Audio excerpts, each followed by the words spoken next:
জঙ্গলে টুনি ও টোনা বাস করত।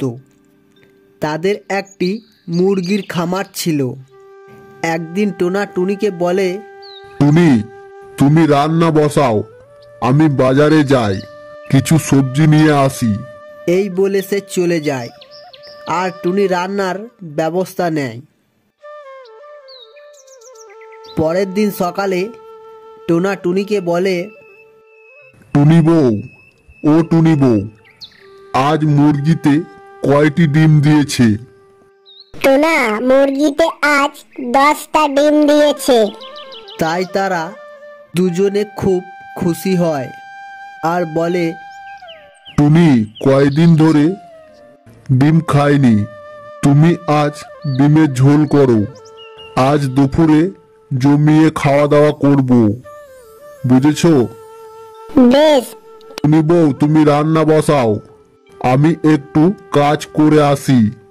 তুমি যাও, বেশি দেরি করো না, তাড়াতাড়ি চলে এসো, বুঝেছো? তারপর সে চলে যায়। এদিকে মিচকে শিয়াল বলে, আমি কয়দিন ধরে ভালো করে খেতে পারছি না। আর ওদিকে টুনি ও টোনার খামারে কত মুরগি, সেই মুরগিগুলি নিয়ে তারা সুখে শান্তিতে দিন কাটাচ্ছে। আজ আমি যাব আর টুনির খামারে মুরগি ধরে নিয়ে আসব আর মনের আশাটা পূরণ করব। এই বলে মিচকে শিয়াল চলে যায়।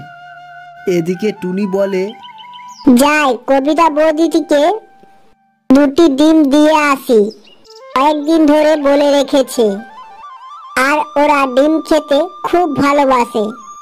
এই বলে টুনি ডিম দিতে চলে যায়।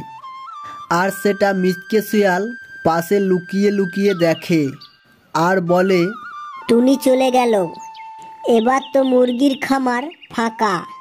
এই সুযোগটা মিস করা যাবে না, এই সুযোগটা আমাকে কাজে লাগাতেই হবে। এই বলে সে মুরগির কাছে যায়, গিয়ে বলে, কত মুরগি, মুরগিগুলি তো কত মোটা সোটা, খেতে খুব মজা হবে, কিন্তু এখানে খেলে হবে না। টুনি চলে এলে তো সে আমাকে মেরে ফেলবে। আমি মুরগি ধরে নিয়ে চলে যাই, জঙ্গলে বসে খাবো। এই বলে সে মুরগি ধরে তাড়াতাড়ি চলে যায়। টুনি ও টোনা সেটা দেখতে পায় আর টুনি বলে, টোনা, তাড়াতাড়ি ওই মিচকে শিয়ালটাকে ধরো, না হলে ও পালাবে। এই মিচকে শিয়াল, দাঁড়া দাঁড়া বলছি, কোথায় পালাচ্ছিস?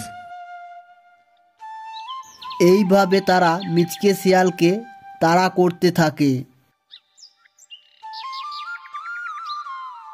টুনি ও টোনা মিচকে শিয়ালকে ধরে ফেলে আর বলে, শয়তান পাজি শিয়াল, আমার মুরগি নিয়ে পালাচ্ছিস, এবার তোর কি হবে?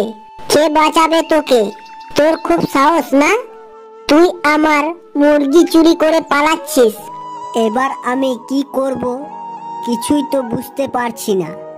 আজ মনে হচ্ছে আমি টুনির হাতে মার খাবো।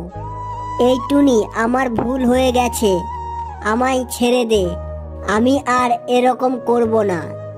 এই নে তোর মুরগি, এবার আমায় ছেড়ে দে। কি, তোকে ছেড়ে দেব? তা কি করে হয়? এরপর টুনি তাকে একটি খাঁচার মধ্যে বন্দি করে দিয়ে বলে, থাক তুই এখানে এইভাবে বন্দি হয়ে, আমার মুরগি চুরি করা না, দেখ কেমন লাগে। এরপর তারা বাড়ি চলে আসে।